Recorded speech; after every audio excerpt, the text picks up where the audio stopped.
오늘은 창세기 1장부터 한 11장까지를 거의 다 왔다 갔다 하면서 살필 겁니다. 어떻게 그렇게까지 가능하냐 할지 모르지만 여러분들 하실 수 있습니다. 창세기 1, 2, 3장 굉장히 중요한 겁니다. 특히 3장이 대단히 중요합니다. 이 부분 창세기 1, 2, 3장 한 4장까지만 제대로 깨달으면요. 성경 나머지 거의 다 나온 겁니다. 사실은. 여기는 아무리 파고들어도요. 다 안다고 할 수가 없습니다. 여러분들 아마 올해 초에 창세기 1장부터 쭉 읽어보셨을 겁니다. 그리고 아무리 안 읽어도 11장 그 정도까지는 읽으셨을 겁니다. 중간에 포기했다 하더라도 한 11장까지는 읽으셨을 거예요. 오늘은 그냥 그 정도 범위를 벗어나지 않고 말씀을 드릴 겁니다. 여러분들 평소에 다 익히 들어서 알고 있는 내용들입니다. 특별히 성경 기전을 찾아가지도 않을 겁니다. 대충 다 아시는 내용이니까 교회를 처음 나오거나 나온 지 얼마 안 된 분들도 충분히 이해할 수 있도록 제가 쉽게 말씀드리겠습니다. 그리고 교회를 처음 나온 분들 나온 지 그야말로 얼마 안 된다. 난 창세기도 잘 모르겠다. 그런 분들은 오늘을 기회로 해서 집에 가서 한 최소 1, 2, 3, 4장 정도까지 좀 더 나간다면 노아의 홍수 이야기 끝나는 한 10장 정도까지만이라도 꼭 읽어보시기 바랍니다. 그래서 노아의 홍수 끝나는 한 10장 정도, 더 나가서 한 11장 정도까지만 다 알아도 성경 사실 거의 다 파악한 겁니다. 이거를요, 이 노아 홍수 정도 이야기까지를 우화다, 설화다, 신화다 이러면서 무슨 화 이러고서 그냥 지나간 옛날 얘기 정도로 취급해버리는 사람들, 그 사람들은요 성경 정말 하나도 모르는 사람들입니다. 왜냐하면 그 신화 정도로 취급되는 그 노아의 홍수 이야기까지 거기에 성경의 핵심이 다 들어있기 때문입니다. 하나님이 말씀하시고자 하는 내용이 다 들어있어요. 이것만 제대로 깨달으면요 우리는 거의 기독교인으로서 손색이 없습니다. 근데 여기서 핵심을 놓치고 나가면 이걸 그냥 신화다, 뭐 비유다, 뭐 그냥 고대 중근동에 있었던 여러 가지 신화를 갖다가 짜깁기 한 거다. 이렇게 이해하는 사람들, 그렇게 이해하는 학자들, 잘난 척하지만 정말로 어리석고 딱한 사람들입니다. 저는 이 창세기 1, 2, 3, 4장을 거의 1년 내내 보고 또 보고 이럽니다. 정말 다른 데 보는 것보다 이 창세기 1, 2, 3, 4장만 많이 가야 그죠? 한 10장 정도까지. 이것만을 1년 내내 끙끙거리고 씨름을 합니다. 최근에 알려주신 내용들, 깨닫게 해주신 내용들을 중심으로 해서 오늘 쭉 살펴볼 겁니다. 자, 거기 제목을 고난은 왜 오는가? 제가 이렇게 붙였습니다. 이게 뭐 여러분들하고 상관없는 분이 있습니까? 나는 고난 없는데 이런 분이 있어요? 그런 분 없을 겁니다. 인생에 고난은 누구나 다 있습니다. 정말 이거 없는 사람 하나도 없어요. 대개 고난이 어떤 것들이죠? 내 몸에 질병이 있다거나, 그죠? 아주 고질병이 있어요. 죽을지도 모르는 그 병이 있어요. 이게 있고요.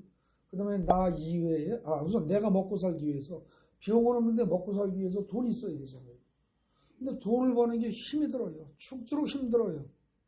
참 더럽고 치사한 꼴을 다 봐야 되고, 때에 따라서 양심을 속여야 되고, 이러면서 돈을 모아야 돼요. 근데 그렇게 버는 돈이, 애써 버는 돈이, 싸울 때는 힘들게 싸놨는데, 날아갈 때는 일순간에 날아가요. 그죠? 이 인생의 고난이 첫째가 질병 문제요. 둘째가 재물 문제입니다.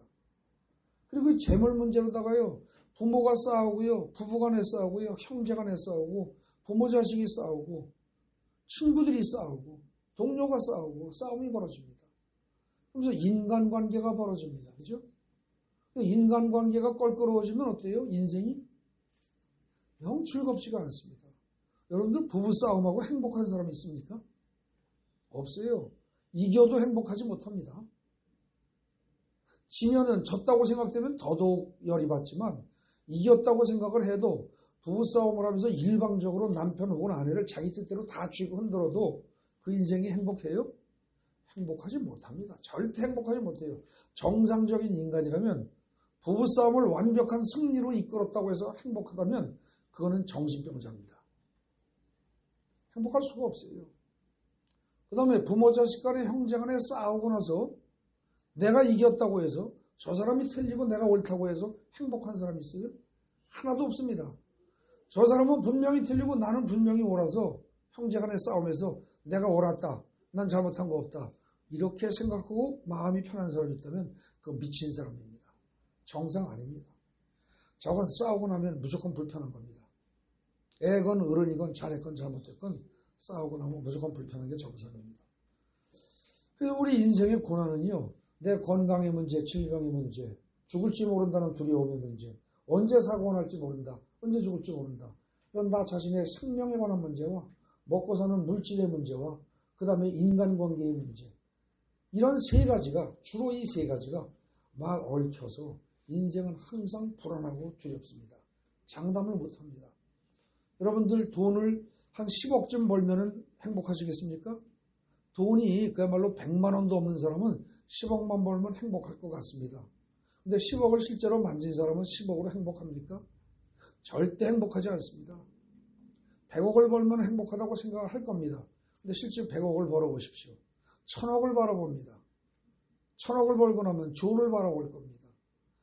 액수가 채워져서 행복한 사람은 단 한 명도 없습니다. 그래서 우리는 평생 살면서 고난 속에서 살아갑니다. 그래서 고난은 왜 오는가? 이런 질문에 대해서 나는 그거랑 상관없어. 내 인생 행복해. 이렇게 말할 사람은 아무도 없을 겁니다. 모두가 고난 속에서 살아갑니다. 다만 그 고난의 종류가 다를 뿐이죠. 여러분들이 지금 느끼고 있는 고난의 종류가 그 차이일 뿐입니다. 근데 이 고난을 왜 오는가? 이걸 가지고 사람들은 다 좀 똑똑하다는 사람들은 나름대로 답을 제시합니다. 자, 요즘 정치하는 사람들, 대통령 후보 되겠다고 하는 사람들 제일 먼저 내거는 공약이 뭡니까? 경제 문제 해결하겠다 이러죠. 경제 문제 해결하기 위해서 뭐 일자리를 얼마를 만들겠다, 뭐 집을 얼마나 짓겠다, 내지는 뭐예요? 1인당 얼마를 공짜로 주겠다, 막 별소리 다 합니다. 여러분들 그거 다 해결되면 행복해집니까? 어린 반푼어치도 없습니다. 그런 거 다 해결되면 해결될수록 자살률이 높아진다는 것이 그동안 선진국들의 사례를 보면 다 알 수가 있고 우리나라의 자살률도 굉장히 높습니다. 왜요? 먹고 살만해지니까.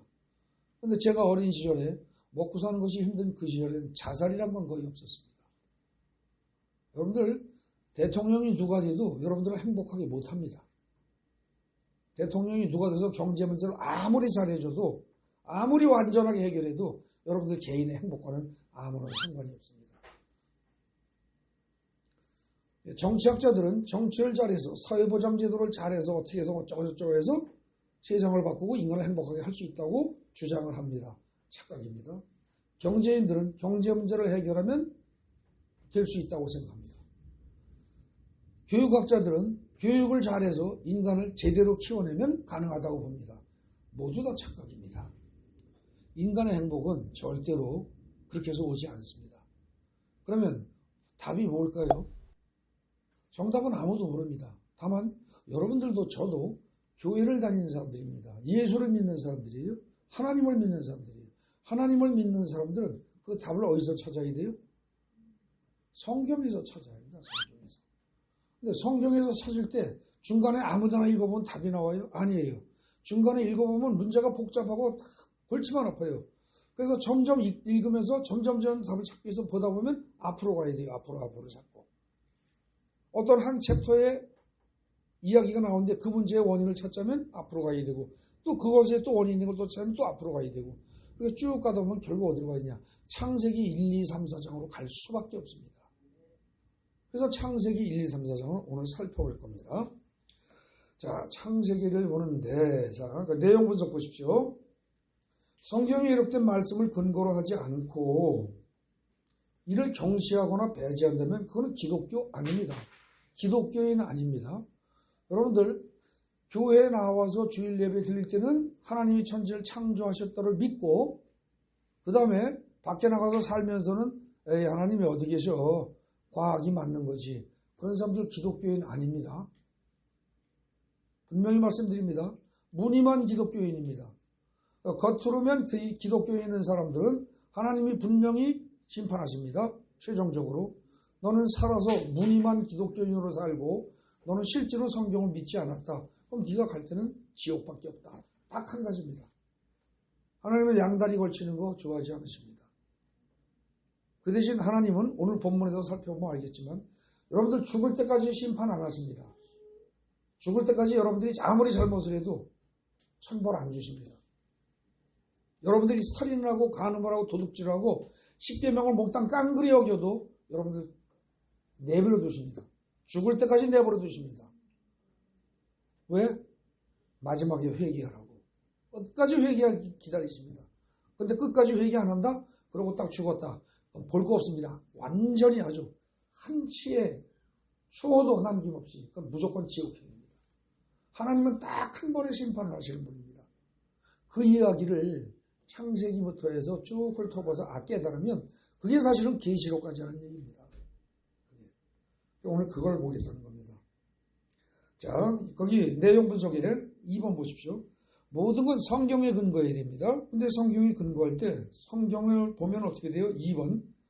성경은 첫째, 하나님의 천지인 창조하고 하나님이 하늘과 땅과 그리고 하늘과 땅에 존재하는 모든 것을 다 만드시고 그리고 인간을 만드셨다.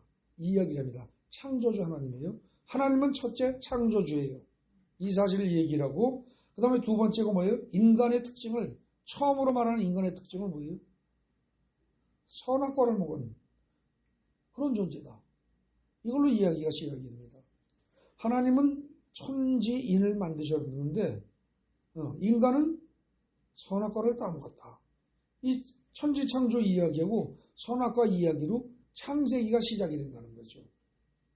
3번 보십시오. 창조주 하나님에 의해서 창조된 이 세상의 모든 질서는 어떻게 되느냐? 창세기 1장, 2장을 보면은요, 1장에 하나님이 천지 창조하세요.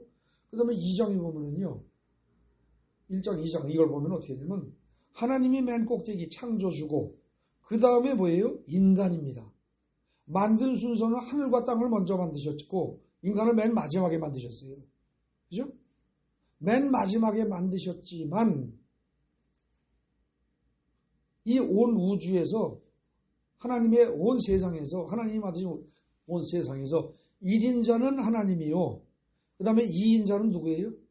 인간이란 말입니다. 순서가. 그리고 세상 만물, 하늘과 땅에 있는 모든 해와 달과 별 이 모든 것들은 서열 3위입니다. 인간보다 밑이에요. 왜 그래요? 하나님이 인간을 만드실 때 하나님의 형상대로 만들었다는 얘기는 인간이 곧 하나님의 자녀다 그 뜻입니다. 개는 새끼를 낳으면 자기를 닮은 강아지를 낳고 소는 새끼를 낳으면 자기를 닮은 송아지를 낳습니다. 그죠? 세상 만물이 다 그러합니다. 그럼 하나님은 인간을 만들었다고 그랬는데 남녀가 결혼해서 낳은 자식의 그런 방식으로 낳는 게 아니기 때문에 하나님이 만드셨다고 했지만 하나님의 모양과 형상대로 지음받았다 라고 했을 때 이건 하나님의 자녀라는 뜻이에요. 그러니까 인간은요, 이 온 우주 만물 중에서 하나님을 제외하고 2인자입니다. 두 번째로 높은 존재예요. 그렇기 때문에 어떻게 돼요? 인간이 만약에 누구를 섬긴다면 섬길 대상은 누구다? 하나님 한 번뿐이다 그 소리입니다. 그럼 천사라든지 그런 존재는 어떻게 되냐? 그것도 미칩니다. 성경에는 그것도 미치예요. 원래 인간의 밑에 있어요. 더구나 해와 달과 별은 어떻게 됩니까? 인간에게 편리하라고 만들어준 그런 물건에 지나지 않습니다. 마치 여러분들 요즘 이제 젊은 부부들이 애를 낳아서 애를 요람에 딱 눕히고 자리에 딱 눕혀놨을 때 머리맡에 요 꼭대기에다 눈 닮아난 자리에 뭐를 달아놔요? 모빌이란 거 달아놨죠. 거기다 달아놓으면서 해와 달과 별 이런 것하고 그런 모양을 달기도 하고 혹은 천장에다가 반짝이로다가 형광빛으로 별이나 해와 달 이런 거 별 이런 걸 만들어서 붙인단 말입니다. 근데 그것처럼 완벽하게 그야말로 완벽한 조명을 다 만든 거예요. 해달별도 몽땅 다 인간을 위해서 하나님이 만드신 것이지 인간이 해와 달과 별을 섬겨서는 안 되는 겁니다. 그래서 순서가 하나님, 그 다음에 사람, 그 다음에 천지만물 이 순서예요. 이게 하나님이 창조하신 질서고 이러한 질서를 그대로 지키는 게 이게 뭐예요? 이게 정상이라는 거예요. 하나님은 창세기 2장 3장 1, 2장에서 그 얘기를 하시는 거예요. 그리고 네 번째 보세요. 하나님이 보시기에 좋은 이 완벽한 창조 질서를 깨뜨리고 어기는 게 곧 죄입니다. 여러분들이 아끼는 자동차가 있다고 칩시다. 아주 외제차 비싼 게 있다고 칩시다. 거기다가 흠집만 나도 어때요? 속이 상하죠. 누가 흠집만 내도. 그걸 깨뜨렸어요. 차를 완전히 고장을 냈어요. 박살을 내서 움직이지가 못해요. 그러면 화가 엄청날 겁니다. 그죠? 마찬가지입니다. 하나님은 천지를 창조하시고 인간을 만들 때 완벽하게 만드셨습니다. 하나도 흠이 없지. 그래서 하나님이 보시기에 좋았다. 그걸 6번을 얘기하고 마지막에 인간까지 만들고 난다면 그 전체를 보시고 하나님이 보시기에 매우 좋았다. 그래서 좋았다는 말을 7번 하십니다. 완벽하게 만든 세상입니다. 그런데 이걸 깨트리고 이 창조 질서를 깨트리는 게 있어요. 하나님, 인간, 그 다음에 온갖 피조물, 이 순서를 뒤집어 놓으려고 드는 존재들이 있다는 거죠. 그런 움직임이 있다는 거예요. 그거는 용납 못하죠. 여러분들 아주 비싼 그야말로 굉장히 비싼 외제차를 딱 가지고 있는데 누가 와서 모수로다 여러분을 보는 데서 찌 긋고요. 망치로 와서 유리창 다 깨고 그러면 가만히 있겠어요? 그건 내 자식이 그래도 말릴 일입니다. 그죠? 내 자식이 그래도 죽어박을 일이에요. 미쳤냐 그러고. 근데 지금 그 짓을 이제 인간들이 사실은 하는 겁니다. 그 짓을 벌인 그 사건이 그게 뭐예요? 그게 선악과를 먹은 겁니다. 자, 4번 보십시오. 4번에 하나님이 천지를 창조하시고 보시기에 좋았다는 말을 여러 차례 했다고 그랬어요. 근데 하나님이 보시기에 좋은 거는요. 사실은 인간에게도 좋습니다.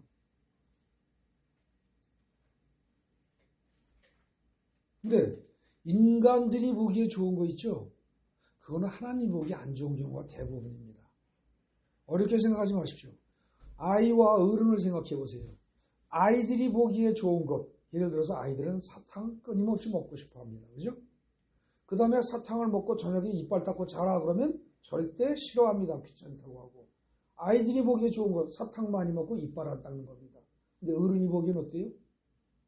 안 좋은 거죠. 사탕 덜 먹고 이빨 꼭 닦아야죠. 그죠? 근데 아이들한테 그 얘기를 하면 칭얼거립니다. 좀 심하면 대듭니다. 지 잘났다고. 내가 알아서 한다고 큰 소리 칩니다. 나이 좀 먹으면. 그러고 안 합니다. 그러고 살다가 결국은 이빨 때문에 고생을 하고 늙어서 다 빠지고 고생을 엄청 할 때쯤 되면 그때 어른들 말이 옳은 줄 압니다. 그리고 다시 자기 자식에게 이 얘기를 하는데 자식이 역시 안 들어 먹습니다. 공부 잘해야도 마찬가지입니다. 내가 학교 다닐 때는 공부 잘해라 그러면 징그럽게 말한다고 배튀기고 딴짓하고 빗나가면서 나중에 지가 어른이 되고 부모가 되고 하면 또 자식한테 공부 잘하래요. 또. 나이가 어린 사람이 깨달음이 적은 사람, 영적으로 어린 사람이 영적으로 높은 사람의 말을 듣는 것이 옳은데, 즉 인간은 하나님의 말씀을 듣는 게 옳은데 이걸 꼭 대들고 반대하고 뒤집어 엎고 꼭 딴짓을 하고 싶은 게 인간입니다. 그리고 악착같이 그 짓을 해요. 그리고 급기야 뭐라고 해요? 하나님 있기는 어디 있어? 하나님 있으면 나오라고 그래봐. 이따오 소리를 합니다. 그건 마치 자기를 낳아준 부모한테 당신이 내 부모 맞아? 당신이 내 부모라는 걸 증명을 해봐. 난 도저히 못 믿겠어. 내가 보지 않았으니까. 이거하고 똑같습니다. 그렇게 살아가는 인간들이 오늘날 태반입니다. 대다수입니다. 하나님을 부정하는 사람들 대다수입니다. 그리고 뭘 믿어요? 그런 사람들이 돈을 믿습니다. 자기 주먹을 믿습니다. 권력을 믿습니다. 그리고 큰 소리 칩니다. 하나님은 어떻게 돼요? 서열 순서에서 맨 위가 아니라 하나님은 빼서 내팽개쳐 버리고 없다고 인정해 버리고 자기가 챙긴 돈과 권력과 이런 것들을 최고로 생각합니다. 하나님이 마음 놓고 너희가 쓰고 다루고 너희가 다스리고 정복해라 한 세상 모든 것들을 신으로 섬기는 인간들 하나님은 배제해버리고 그러니까 하나님은 열받을 수밖에 없는 겁니다. 5번 보십시오. 에덴 동산은요. 에덴 동산은 하나님은 원래 나중에 저 뒤에 성경의 끝부분에 가면 요한계시록 나오기 전에 요한서신이 몇 개 나옵니다. 요한 1서, 2서, 3서. 그러니까 계시록 빼놓고 거의 끝부분에 나오는 그 요한서신에 거기 하나님은 사랑이시다 라고 명백히 나옵니다.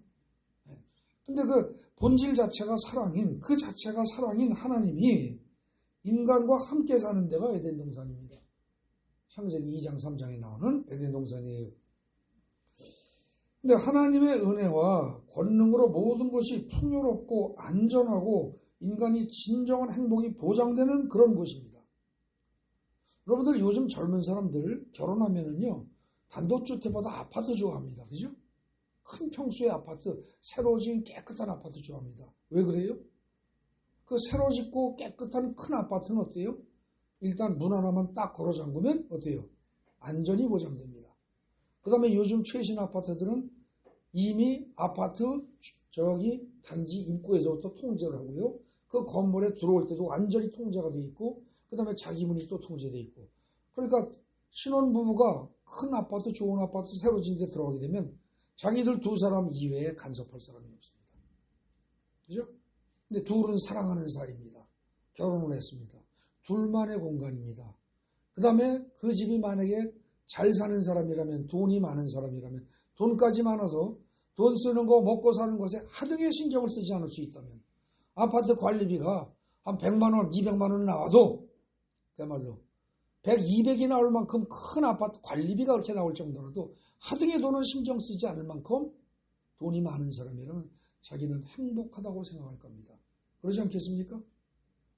실제로 그런 조건 하에서 사는 사람들이 행복하냐? 그렇지 않습니다. 그런 사람들이 이혼하는 사람은 수두룩합니다. 얼마 안 살고 다 깨집니다. 무너집니다. 왜 그래요? 그들은 에덴 동산을 꿈꾼 겁니다. 뭐예요? 모든 것이 풍요롭고 모든 것이 안전하고 사랑하는 사람이 있으면 행복할 거라고 생각을 했습니다. 그런데 사실 에덴 동산은요, 성경에 의하면 주인이 누구예요? 아담과 하와입니까? 아닙니다. 성경에 의하면 성경에 에스겔에 가보면요, 분명히 뭐라고 되어 있어요? 에덴 동산은 하나님의 동산이라고 되어 있습니다. 인간의 동산이 아닙니다.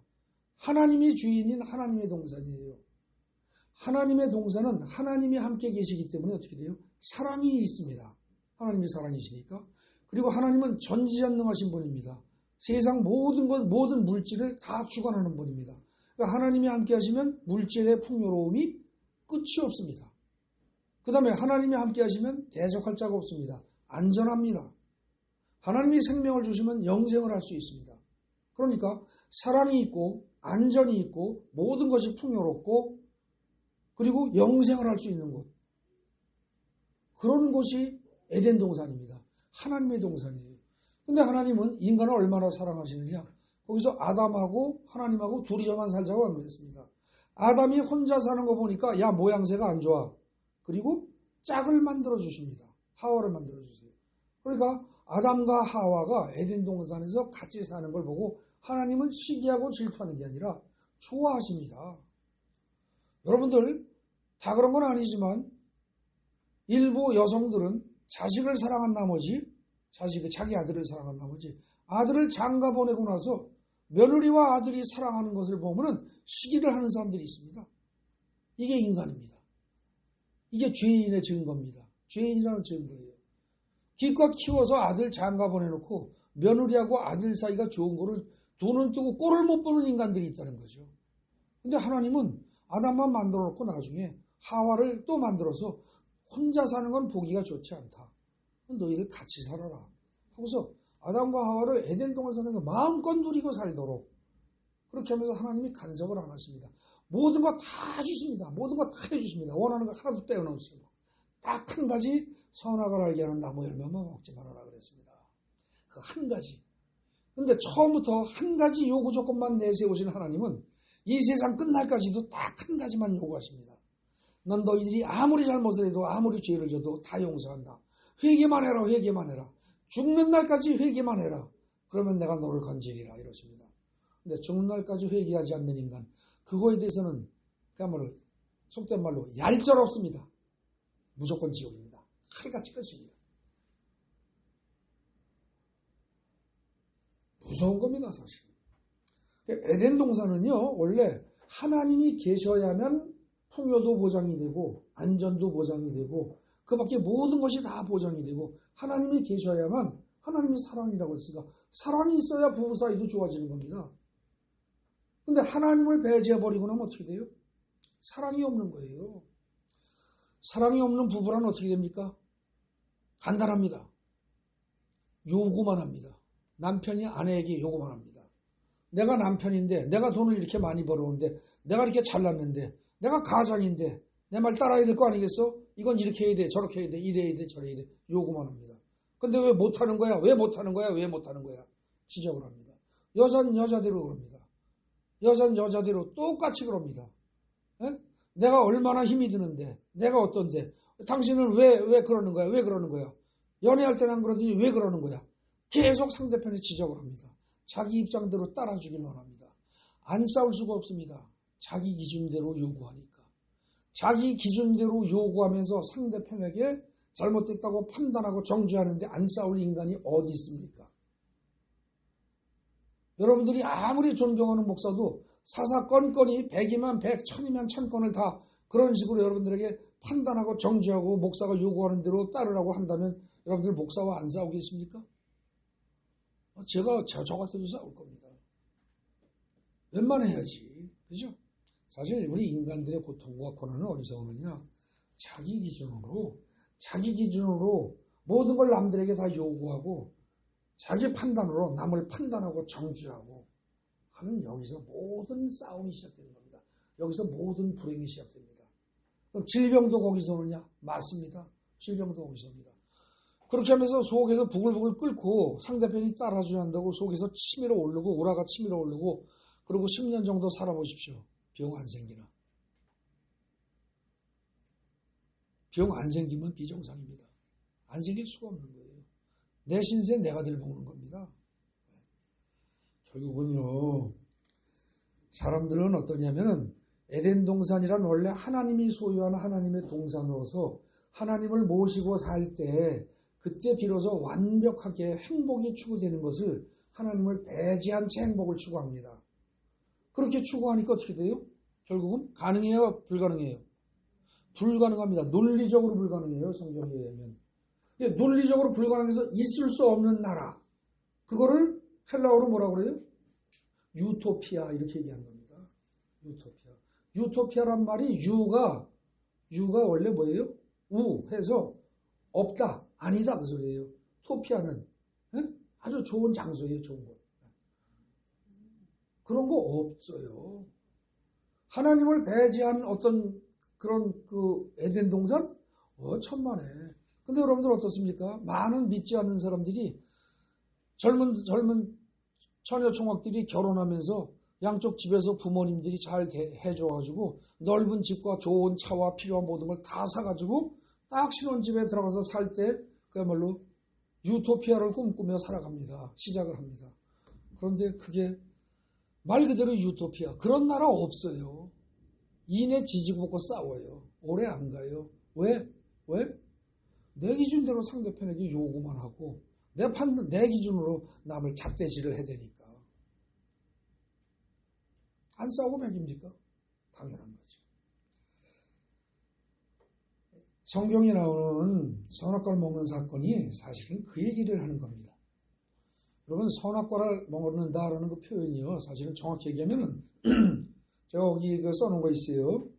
선악과라는 말을 직역을 하면 뭐예요? 직역을 하면 선악지식나무의 열매입니다. 근데 선악지식나무의 열매 히브리어를 그대로 번역하면 그렇게 번역을 해야 돼요. 근데 이렇게 번역하니까 말이 자연스럽지가 못하죠. 그래서 약간 의미를 살려서 번역한 게 선악을 알게 하는 나무의 열매. 이제 이렇게 번역을 한 거죠. 그 번역은 잘했다고 봅니다. 잘한 걸로 봐야 돼요. 근데 이제 이 말을 길게 말하기가 귀찮으니까 우리는 보통 대화할 때 뭐라고 그래요? 성경에는 선악을 알게 하는 나무의 열매라고 써 있지만 우리는 일상적으로 대화할 때는 말이 너무 기니까 선악과 보통 이렇게 표현하는 겁니다. 근데 이 말하는 선악과를 먹었다는 얘기는 뭐예요? 자, 여러분들 제가 이를테면 이 컵에 있는 물을 마십니다. 이걸 마시면 여기 분명히 밖에 있는 물이에요. 근데 내가 이걸 마시고 혹은 뭐 사과를 먹어요. 먹으면 먹고 마신 것이 내 몸속으로 들어갑니다. 들어가서 잠시 동안에는 아직까지 내가 안 됐습니다. 먹고 토할 수 있을 테니까. 그죠? 근데 조금 시간이 지나면 이게 소화 흡수가 되고 나면 이 물이 나와 구분이 안 됩니다. 그죠? 사과도 먹은 것이 나와 구분이 안 되고 내 몸의 일부를 이룹니다. 근데 사과나 물은 먹은 것이 들어갔다가 나중에 시간이 지나면 대소변으로 빠져나오지만 여러분들 영적인 세계에서 내가 뭔가 잘못된 선악을 알게 하는 나무의 열매를 먹은 것은 영적인 세계에서는 그건 빠져나오는 법이 없습니다. 먹으면 어떻게 돼요? 내 속에 들어가서 나와 하나가 됩니다. 내가 선악을 아는 것이 본질이 된다는 거예요. 그러니까 선악을 아는데 어떻게 돼요? 하나님이 말씀하신 대로 선악을 아는 게 아니라 선악을 알게 되는 것이 판단하는 것이 나의 본질이 되다 보니까 내 기준으로 판단하는 거예요. 그러니까 뭐라고 생각해요? 나보다 키가 큰 인간은 키가 크다고 생각하는 거예요. 나보다 키가 적으면 적다고 생각을 해요. 안 그래요? 여러분들은 아닌 것 같아요. 저는 제가 보기에 제 세대의 사람들이 보기에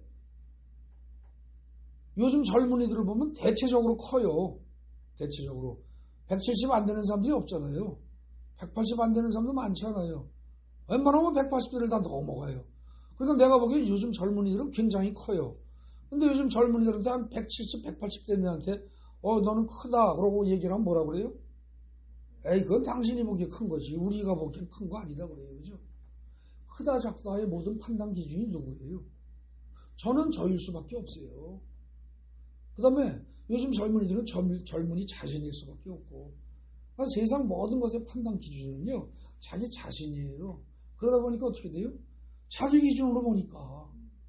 근데 이제 크다 작다를 그렇게만 해도 좋은데 문제는 뭐냐면 나보다 큰 사람을 만나고 나보다 체격이 좋고 나보다 잘생기고 나보다 이쁘고 그런 사람을 만나면 저 사람은 나보다 커, 나보다 체격이 좋아, 나보다 잘생겼어, 이뻐 이걸로 끝나면 좋은데 더 이어서 뭐가 나와요? 속으로? 비용신같이 잘난 것도 없는 게 겉보기만 그럴듯하게 껍질만 번들을 해서 이러고 속에서 이상하게 못돼먹은 심보가 작동을 한단 말입니다. 그래가지고 그 사람을 어떻게든지 깎아내려야 직성이 풀린단 말입니다. 인간의 심보가. 그냥 그 잘나고 훌륭하고 좋은 걸 인정해주면 어디 덧납니까? 그걸 못하는 게 인간의 본성이라니까요. 이게 언제부터 그랬어요? 아담이 선악과 먹은 이후부터. 아담이 선악과 먹은 것이 왜 그렇게 됐느냐? 그거요 간단합니다. 아담이 선악과를 먹었어요. 먹고 나니까 선악 판단의 주체가 됐어요. 자기가. 그래가지고 자기가 판단하는 거예요. 다. 하나님이 뭐라고 해도 이제 안 들려요. 아담아 선악과 너 왜 먹었니? 그러니까 왜 먹었니? 그러니까 지가 이제 선악 판단할 줄 알아요. 지가. 그래서 어떻게 해야 돼요? 하나님 제가 아차해서 실수했습니다. 제가 잘못했습니다. 잘못했어요.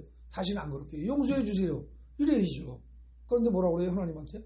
당신이 만들어서 준 저 여자가 먹게 했어요. 양쪽의 책임을 전가합니다. 뼈 중에 뼈요 살 중에 살이라고 그러고서 그렇게 아담을 사랑하는 듯이 얘기했던 하와를 사랑하는 듯이 얘기했던 아담이 그 하와한테 저 여자가 먹게 했는데 저 여자는요 당신이 만들어줬단 말이에요. 이런 식으로 하나님한테 손가락질을 합니다. 이게 선악과를 먹고 자기가 판단의 주체가 된 결과입니다. 그런데 그것이 오늘날 여러분들에게도 저에게도 그대로 와 있습니다. 그대로 들어와 있어요. 그래서 우리는 하루 종일 판단하고 삽니다. 하루 종일. 제가 아까 차 얘기 들었으니까 그냥 차로 얘기합시다. 그냥 차, 누구는 비싼 차 탈 수 있고 누구는 안 비싼 차 탈 수 있어요. 그런데 차를 가지고 차가 적은 차면 무시를 하고요. 싼 차, 조그만 차는 무시를 하고요. 차가 크고 좀 비싸고 좋은 것이다 그러면 목에 힘을 줘요. 참 인간들 불쌍해요. 참 인간들 불쌍해요. 그냥 차가 크고 좋은 차, 비싼 차 가질 수 있어요. 그냥 가졌을 뿐이에요. 그 사람이 인격이, 그 사람의 사람됨이, 그 사람의 가치가 서로 평가되는 거 아니에요. 근데 인간 세상은요, 쉽게 얘기해가지고 한두 사람만 그런 거 아니에요. 큰 호텔에 찍고 몰고 가보세요. 주차 잘 안 시켜요. 그죠? 외제차, 그야말로 보기 드문 외제차를 끌고 가보세요. 그냥 알아서 그냥 척척척 모시죠. 이게 인간 세상이에요. 모든 걸 가치 판단을 자기네 기준으로 해요. 세상적인 기준으로. 죄악된 겁니다. 죄덩어리예요.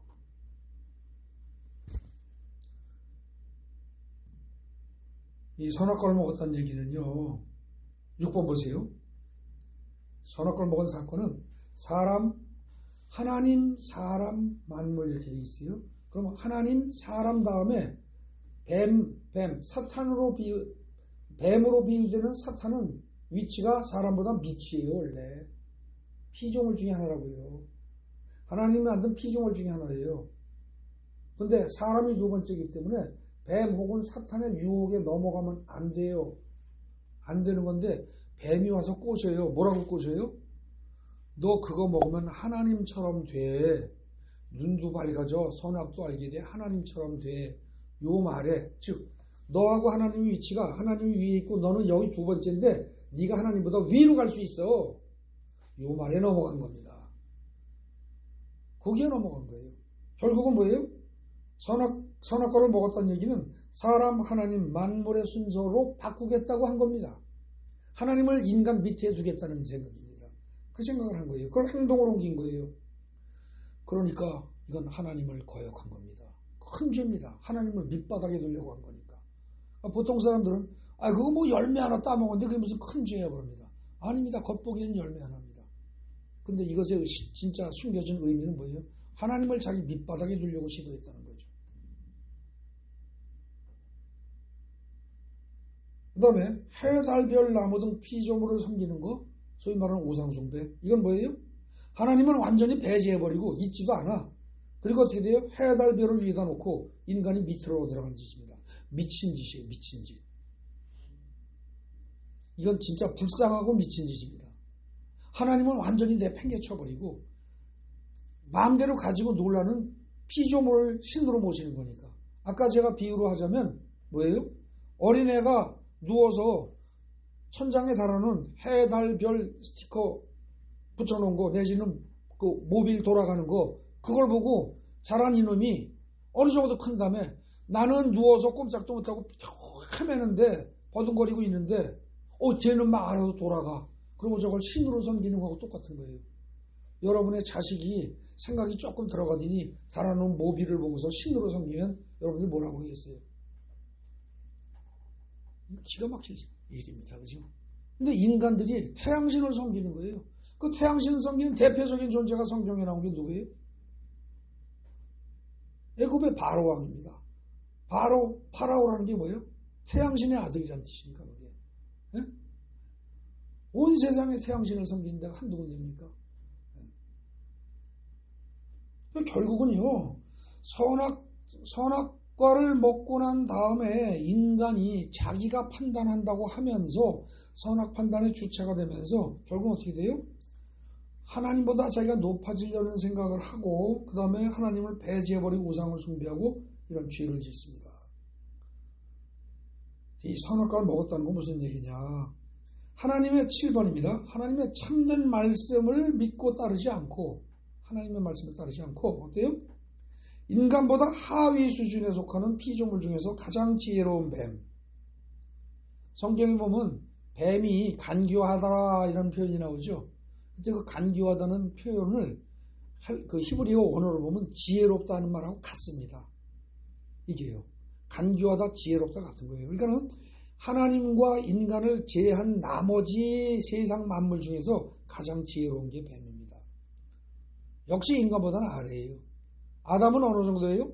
수많은 짐승들을 다 하나님이 불러오니까 그것의 이름을 혼동되지 않고 다 붙여줍니다. 그게 가능하겠어요, 여러분들? 수십만 종의 동물들을 이름을 혼동되지 않고 다 붙여준다, 착오 없이. 그거 쉽지 않습니다. 컴퓨터로 작업해도 쉽지 않습니다. 아마 컴퓨터로 하려고 해도 여러분들이 한다면 어떻게 돼요? 계통을 대충 나눠서 1-1, 1-2, 1-3 이런 식으로 하고 나가지 않는 한 자동차 넘버 매기듯이 그렇게 하지 않는 한 수십만 종의 동물의 이름을 그냥 다양하게 붙여서 혼동이 안 생기게 한다? 그리고 그걸 기억한다. 이거는 인간이 생각할 수 있는 수준을 넘어가는 거죠. 신적인 수준입니다. 그렇기 때문에 원래 아담은 그 뱀의 유혹을 따르지 말았어야 합니다. 근데 뱀이 딴 거 가지고 건드리는 게 아니에요. 네가 하나님보다 높아질 수 있어. 요거에 헷가닥하고 넘어간 거죠. 그렇게 해서 결국 어떻게 돼요? 하나님의 말을 믿고 따르면서 선악과를 먹지 않았어야 되는데 뱀의 말을 믿고 따른 겁니다. 영적인 세계에서는 무엇을 믿고 무엇을 따르느냐에 따라서 그것의 종이 됩니다. 이게 영적인 세계의 특징입니다. 그러니까 뱀의 말을 믿고 뱀의 말을 따라갔어요. 그 순간 아담은 뭐예요? 뱀의 세력의 종이 된 겁니다. 마귀의 종이 된 거예요. 그 결과 어떻게 돼요? 신분이 하나님의 자녀에서 마귀의 종으로 타락해버린 겁니다. 이 선악과 사건은요, 굉장히 단순해 보이고 저 유치원 애들도 이해할 만한 비유로 보통 이야기가 되는데 실제로는 뭐예요? 선악과를 따먹었다는 얘기는 하나님의 자녀로서 그야말로 최고의 권위를, 최고의 모든 권력을 지니고 있던 아담이 일거에 그야말로 어떻게 돼요? 자기보다 밑바닥에 있던 뱀에게 속아서 그 종으로 타락해버렸던 뜻이에요. 참으로 불쌍하게 된 거죠. 그러니까 하나님이 보시기에는 이렇게 타락한 아담을 보고 화가 났겠어요? 불쌍했겠어요? 불쌍한 거예요. 창세기 처음부터 하나님은요, 인간의 타락을 보고 화를 내신 게 아니에요. 불쌍한 거예요. 그렇기 때문에 하나님은 인간이 모든 죄를 지을 때마다 화를 내요? 아니에요. 불쌍히 여기는 거예요. 여러분들이 만약에 살인을 하고 간음을 하고 도둑질하고 성경에서 그만을 모든 죄를 저지른다. 에? 그럴 때 또 경우에 따라서 하나님이 어디서 있긴 어디서 웃기고 있는데 나오라고 그래. 내가 한 방 칠 거야. 여러분들이 만약에 술을 먹고 그런 소리 한다고 하더라도 하나님은 뭐라고 그래요? 화를 내시는 분이 아닙니다. 불쌍하게 생각을 하지. 그래서 여러분들 창세기 처음부터 읽어보십시오. 모든 인간들이 잘못할 때마다 하나님이 화내셨단 말이 있어요? 없어요. 아담이 선악과를 먹었을 때도 화 안 내셨고요. 그 다음에 아담이 그 핑계를 하와한테 댈 때도 화 안 내셨고, 하와가 또 선악과 먹은 핑계를 뱀에게 댈 때도 화 안 내셨어요. 그 다음에 가인이 자기 동생, 친동생을 쳐 죽였을 때도 화를 안 내셨어요. 그리고 끊임없이 아담과 가인, 걔네들을, 에덴에서 쫓겨난 애들을, 걔네들이 방황하고 있는 거기를 항상 따라다니시면서 걔네들에게 말을 거셨어요. 그러다 보니까 어떻게 돼요? 가인과 가인의 제사는 받지 않고 아벨과 아벨의 제사는 받으셨다. 그 말은 뭐냐면은 제사를 지내려고 할 때 따라다니셨다는 거예요. 오셨다는 거예요. 꼴배기 싫은 놈들, 동생 죽인 놈 졌다고 인간은 꼴도 안 봐. 그러지 않았다는 거예요. 그런데 오늘날 우리는요, 웬만하면 싸우다 보면 어떻게 돼요? 꼴 안 봐요. 부모, 형제, 가족 간에, 부부 간에 꼴을 안 봐요. 이건 뭐예요? 하나님 안 닮은 거예요. 세상 사람은 그렇게 살아도 좋아요. 그렇게 살아도 돼. 이미 마귀의 종으로서 마귀의 특성대로 살아가는 거니까. 근데 하나님의 자녀라면 어떻게 돼요? 적어도 교회를 다닌다고 예수를 믿는다, 하나님을 믿는다 하면 꼴 안 보면 안 돼요. 하나님은 끝까지 참으신다니까. 왜? 미운 걸 참는 게 아니라 불쌍해서 참는 거라니까요. 하나님의 기본 관점은 미움이 아니에요. 불쌍한 것이지. 인간을 보는 관점이 기본적으로 그거예요. 그래서 우리가 마귀의 종으로 타락을 했어요. 근데 이 마귀의 종으로 타락한 것을 아담이 알아요, 몰라요? 알았을까, 몰랐을까? 몰라요. 아담 자신이 그렇게 똑똑한 아담이요, 나는 이제 마귀의 종이 됐다는 사실을 알았을까요? 몰랐다는 겁니다. 뱀이 유혹하는 그 순간에 창세기에 딱 나오고 그 다음에 뱀의 이야기는 창세기에 전혀 안 나와요. 전혀 안 나와요. 그리고 그 이후에 창세기 이후에 출애굽기, 레위기, 민수기, 신명기하고 쭉 나가서 오경을 다 나가도 안 나와요. 그리고 한참 후에 나중에 가가지고 선지서에 가서 옛뱀, 용 뭐 이런 식의 표현들이, 그죠? 선지서하고 계시록에 가서 좀 나오고 거의 안 나온단 말입니다. 뱀은요, 마귀는요, 툭 치고 빠지는 거예요. 절대 전면전에 나서잖아요.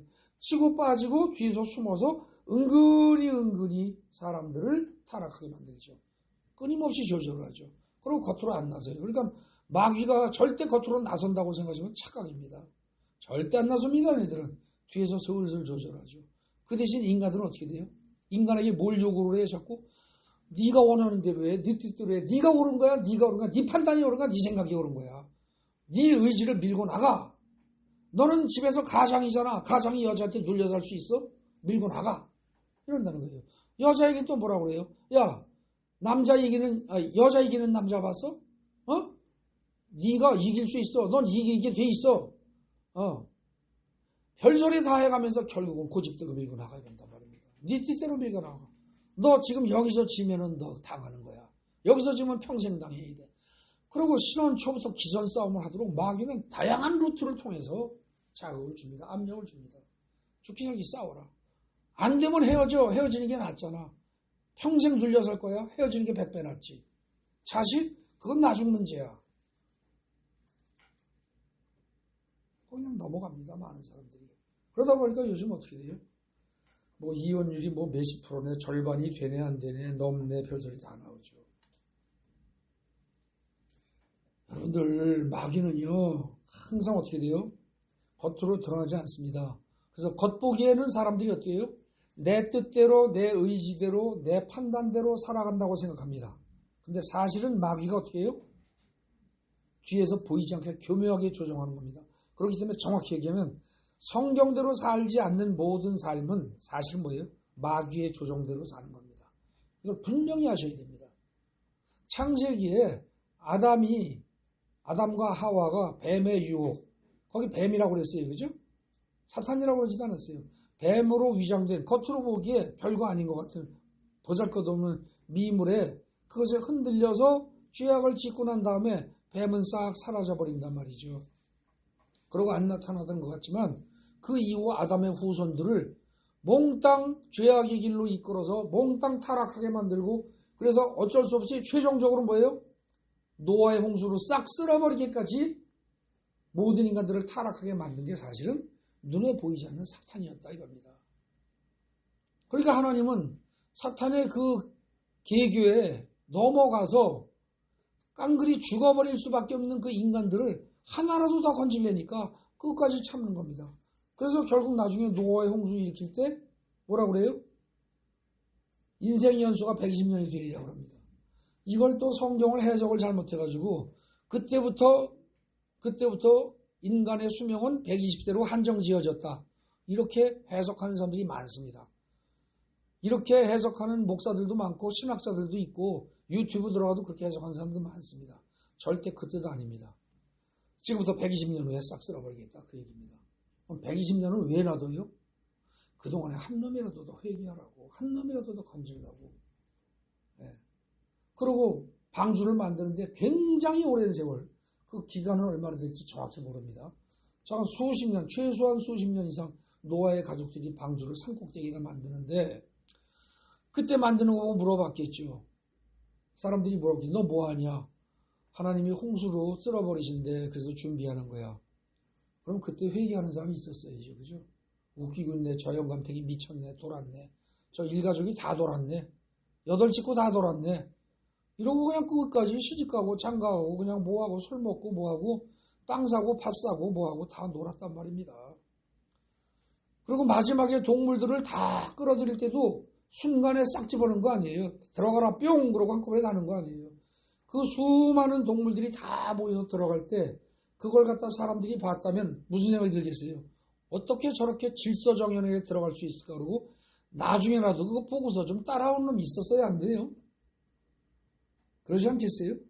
아니 저 정도로 짐승들까지도 질서정연하게 저 배로 들어갈 때는 이거 진짜 뭔가 있겠구나. 나중에라도 들어갔어야죠. 몇 명이라도. 근데 노아의 식구들 8명 빼놓고요. 들어간 사람이 한 명도 없어요. 한 명도. 그리고 그때 결국은 들어가서도요. 금방 홍수난 거 아니에요. 일주일을 또 기다리세요. 노아의 홍수는 잘 읽어보시죠. 마지막 일주일을 피눈물 나게 하나님이 또 기다리시는 거예요. 결국은 안 해요. 일주일 후에 그때부터 비가 쏟아져요. 40주야를 쏟아지면서 깡그리 다 죽여버려요. 하나님이 120년을 기다리시고 나중에 일주일을 또 기다리신다니까 그래도 한 놈이라도 들어오도록 하나라도 회개하고 건지도록 안 한다는 거예요. 그러고 다 죽어버려요. 여러분들 창세기 1장부터 해서 노아의 홍수까지 잘 읽어보시면 거기 나오는 하나님의 마음은 어때요? 인간이 죄를 지면 얄짤없이 벌 주는 무서운 하나님이에요? 아니에요, 아니에요. 그 죄인을 나쁘게 보시는 하나님이 아니고 죄인을 불쌍하게 보시는 하나님이에요. 그래서 천하 없는 죄를 져도 하나님은, 여러분들이 천하 없는 죄를 져도, 제가 천하 없는 죄를 져도 하나님은 불쌍하게 보세요. 문제는 뭐냐면 여러분도 저도, 저를 포함해서입니다. 인간들이 조금만 잘못하면 그걸 밉게 보고 나쁘게 보는 게 문제지. 우리가 그렇게 하는 게 문제죠. 목사인 저조차도 성도들이 잘못하면 그걸 가지고 야단치는 게 문제지. 하나님은 야단 안 치신다니까요. 불쌍히 본다니까요. 왜? 걔가 그런 행동을 한 건 마귀에게 속은 거니까. 근데 우리는 자꾸 그걸 잊어먹어요. 그리고 저 인간이 졌다고 짓을 했어. 그러니까 속에서 불이 나죠. 그러니까 싸우는 겁니다. 그러니까 지적을 하는 거예요. 그러니까 정죄를 하는 거예요. 그러니까 상대편이 너는 그럼 좀 나? 이러고 같이 부딪히는 겁니다. 여러분들, 사람들은요, 자기의 뜻으로 자기가 판단해서 내가 자유인으로서 자유의지를 가지고 내가 스스로 내 판단대로 살아간다고 하지만 사실은 영적인 세계까지 같이 보면 여러분들의 자유의지와 판단은 사실은 자유의지가 아니고 마귀가 뒤에서 툭툭 쳐가면서 조절하는 대로 끌려가는 겁니다. 그러다 보니까 어떻게 돼요? 결혼? 야, 그 남자가 제대로 벌지도 못하는데 뭐하러 결혼해? 이러고 여자한테 자꾸 들쑤적거립니다. 남자한테는 야, 이쁘지도 않은데 뭐하러 결혼해? 이러고 들쑤적거립니다. 그렇게 하고 자꾸 하니까 어떻게 돼요? 결혼하는 조건이 높아집니다. 집도 좋아야 되고 차도 있어야 되고 못도 어때야 되고 못도 어때야 되고 그거 안 하면 남자도 장갈 생각도 안 하고 여자도 외지간이 자신 없으면은 미모에 온갖 거 자신 없으면 시집갈 생각도 못하고 그러다 보니까 어떻게 돼요? 점점 세상이 그냥 대충 혼자 살지 뭐 이상하게 되는 겁니다. 맨 처음에 하나님이 창세기에서 말씀하신 최초의 명령 생육하고 번성하라 다 깨져나가는 겁니다. 전부 다. 세상이 지금 이상해지고 있어요. 온통. 근데 그 속에서 당연한 것으로 생각하고 우리는 아무렇지 않게 살아갑니다. 이렇게 살다가 여러분들 노아의 홍수 하나님이 작정하시고 120년의 유예 기간을 두셨어요. 그리고 더 이상 말씀 안 하셨어요. 그러다 120년 차는 그때 한꺼번에 쓸어버렸어요. 여러분 오늘 우리가 살고 있는 이 시대가 지금 마지막 재림 심판 오기 전 120년 중에 한 부분인지 모릅니다.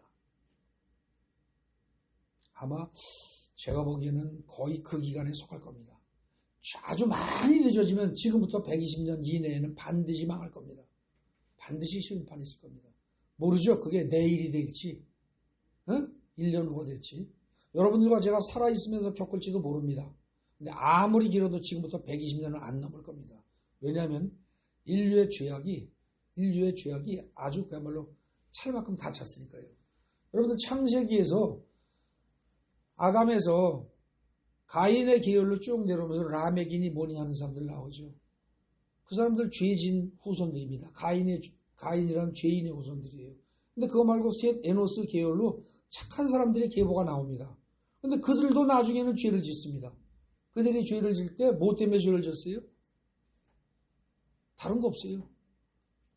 남자가 여자 보고서 자기들의 마음에 드는 모든 여자를 하나님의 자녀들이 다 취했다고 합니다. 하나님의 자녀들이 자기 눈에 보기에 마음에 드는 모든 여자들을 다 데리고 사는 거예요. 한두 명만 그런 게 아니고 그 말은 무슨 뜻이에요? 하나님을 믿는 사람들이 하나님을 믿지 않는 사람들의 모습을 보고서 이쁜 여자는 다 취하고 그러고서 섞여 살다 보니까 어떻게 돼요? 나중에 육체적으로 뒤죽박죽 되다 보니까 나중에 신앙적으로 엉망이 되면서 신앙을 다 버린 거죠. 이 성적으로 타락하는 것, 이게 모든 타락의 출발점입니다. 그런데 오늘날 성적으로 타락을 해서 동성애가 정상적이라고 주장을 하는 사람들이 많아졌고 그것이 법적으로 인정되는 세상까지 왔습니다. 그들의 권리를 옹호하기 위해서 동성애에 관한 설교를 하면 잡혀 들어가는 세상이 왔습니다. 지금 미국에서 그렇게 되고 있고 유럽도 그렇게 되고 있고 우리나라도 지금처럼 계속 나가면 멀잖아 그렇게 됩니다. 이쯤 되면은 하나님이 그냥 놔두시겠습니까? 그리고 뭐 결혼한 이후에도 남자가 여자가 바람피는 거 그냥 대충 다들 그냥 넘어갑니다. 이전에 그런 거는 그렇다 치더라도 이후에는 적어도 그러지 말아야 되는데 이제는 그 이후에도 그냥 그러려니 하고들 넘어가는 세상이 되고 말았습니다. 망할 때가 거의 다 돼갑니다. 정신 차리셔야 됩니다. 9번 보십시오. 아까 얘기했던 겁니다. 자기 자신의 욕망을 기준으로 잣대를 삼아서 세상을 판단하게 된 인간. 이건 사실은 바꿔 이게 뭐예요? 하나님의 자녀에서 사탄의 종으로 타락한 인간이에요. 그런 인간이 하나님 나라, 즉 에덴 동산에서 살아갈 수가 없죠. 살아갈 수 없어요. 살라고 해도 못 살아요. 그리고 하나님은 그런 상태에서 인간이 에덴 동산에서 살기를 허락지 않으십니다. 그러기에 쫓아냈다고 성경에 기록되어 있습니다. 허락을 해도 못 삽니다. 그래서 에덴에서 쫓겨납니다. 추방돼요. 오늘날도 마찬가지입니다. 여러분들 가정의 화평을 깨트리는 비법을 가르쳐드리겠습니다. 행복한 가정을 깨트리는 비법을 가르쳐드릴게요. 간단해요. 맨 밑에 2줄입니다. 자신의 기준으로 자기의 부모와 남편과 아내와 자식과 형제들을 서로서로 자신의 기준 가지고 요구하십시오. 계속. 이를테면 시어머니들은 며느리한테 너는 며느리야. 그러니까 이렇게 해야 돼. 이걸 요구하십시오. 자꾸. 그리고 며느리는 동시에 당신은 시어머니니까 이렇게 해야 돼. 그리고 시어머니가 하는 얘기를 그건 당신 시대 얘기야. 요즘엔 그거 안 통해. 이러고 요구하십시오. 그럼 시어머니는 나는 그거보다 더한 것도 겪었어. 그러고 자꾸 요구하십시오. 서로서로 요구하면 어떻게 돼요? 반드시 싸우게 돼 있습니다. 아주 대판 싸우게 돼 있습니다. 박살이 날 수밖에 없습니다. 꼴 안 봐야 됩니다. 똑같은 방식으로 남편에게 계속 요구하십시오. 반드시 이혼하게 돼 있습니다. 또 남편은 아내에게 계속 요구하십시오. 반드시 이혼하게 돼 있습니다. 형제들 간에 요구해 보십시오. 반드시 형제 간에 금 갈라지고 꼴 안 보게 돼 있습니다. 결국 행복을 깨트리고 인간관계를 깨트리는 비법은 뭐예요? 자, 비법이라고 표현해서 죄송합니다만 딱 한 가지입니다. 내 기준으로 남을 판단하면서 내가 원하는 것을 계속 요구하십시오. 석 달 열흘이 못 가서 완전히 깨질 겁니다. 결혼을 100번을 해보십시오. 100번 이혼 안 하고 못 삽니다. 천국과 같은 가정이 즉시 지옥으로 변하려면 그냥 내가 원하는 대로 요구만 계속 하시라고 해요.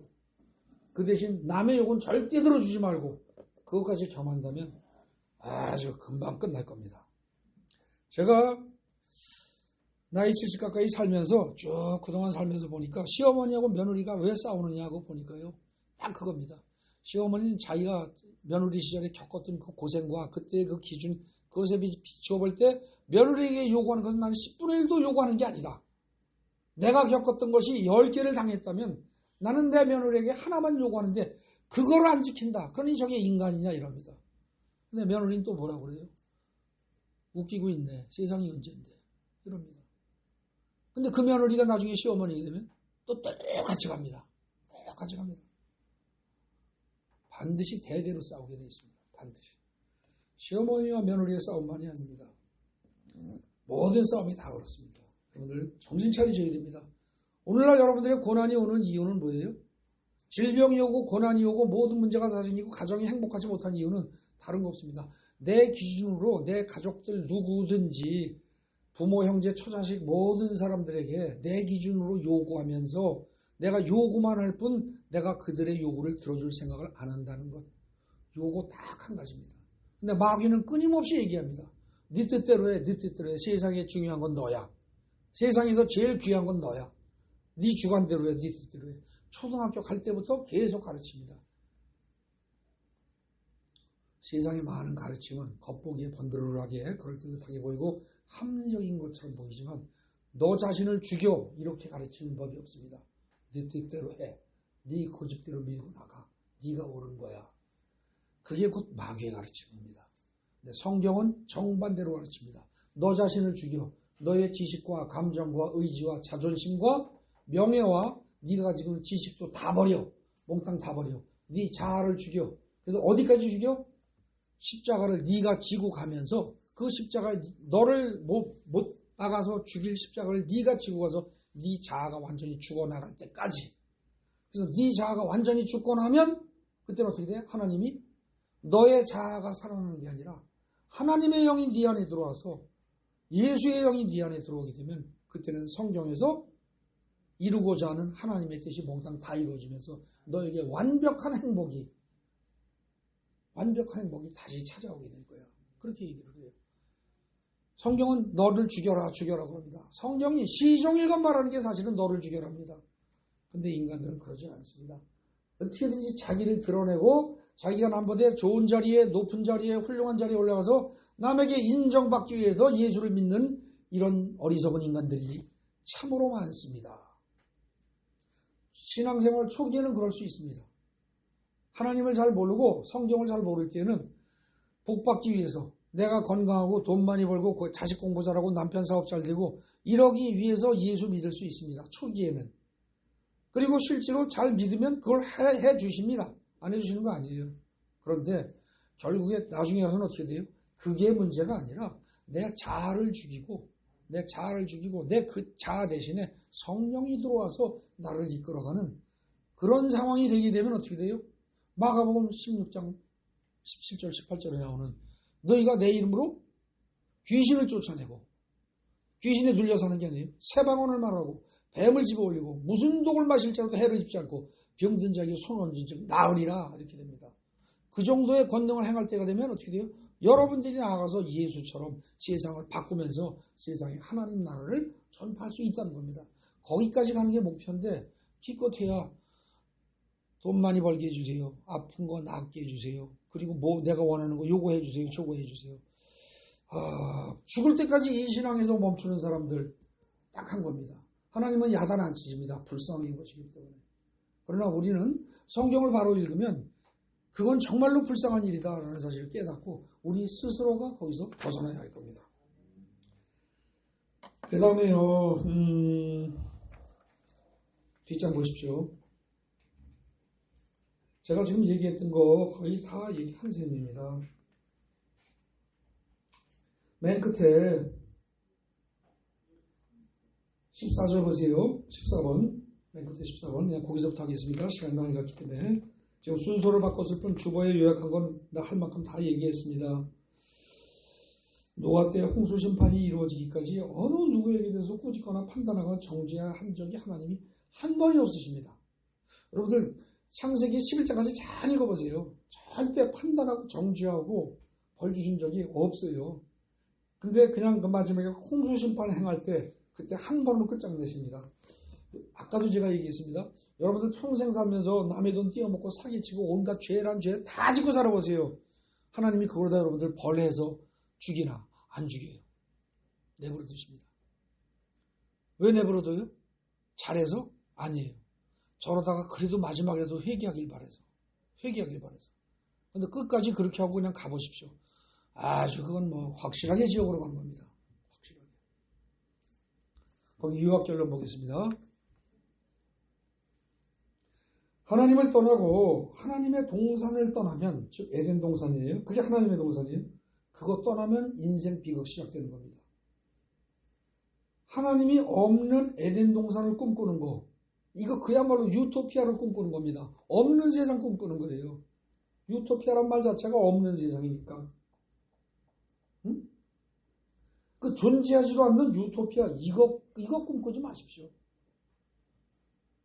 이것 쫓아가지 마세요. 하나님의 말씀을 믿고 하나님의 동산을 찾아가십시오. 하나님이 계신 곳을 찾아가면 내 주 예수 모신 곳이 그 어디나 하늘나라입니다. 찬송가에 나오죠. 하나님을 모신 곳이 그 어디나 하늘나라예요. 근데 우리가 하나님을 찾아갈 필요도 없어요. 하나님은 원래 어때요? 찾아오시는 분입니다. 예수 그리스도가 세상으로 오셨습니다. 세상으로 오신 예수 그리스도가 요한복음 4장에 보면 어떻게 돼요? 사마리아의 우물가의 여인을 찾아갑니다. 예수님이 죄인을 찾아왔지. 항상 찾아갔지. 죄인이 예수님 앞에 찾아간 적이 별로 없습니다. 성경에 보면. 하나님이 우리를 찾아오십니다. 그러니까 우리를 찾아오시는 예수를 믿기만 하면 됩니다.